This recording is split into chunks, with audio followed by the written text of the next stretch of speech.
on there, which is just harking back to kind of my early Super Strat days. They sound fantastic. They're really, really kind of rich sounding.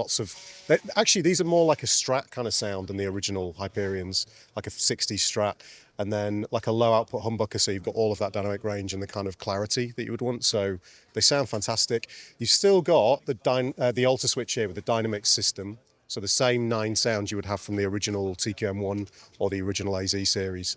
So all of that versatility, but just a much kind of, as I say, more dynamic sound from the guitar.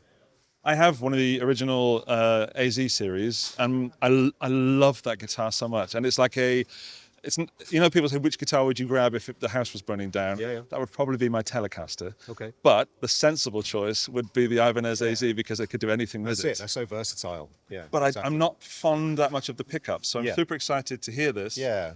And you said they've got a more 60s sort of stratty kind of sound. So the single coils do, especially in the neck position. It's got that kind of 60s kind of clarity going on, which you didn't necessarily have from the original pickups. They weren't as vintage sounding.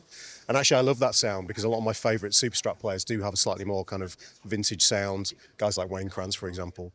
But then you do have, it's not a high output humbucker, but the thing is, if you just add a little bit more gain on the amp to compensate, you've got a lot more clarity. Then when you roll the volume down, it cleans up much more nicely. So, and it splits really, really nicely as well.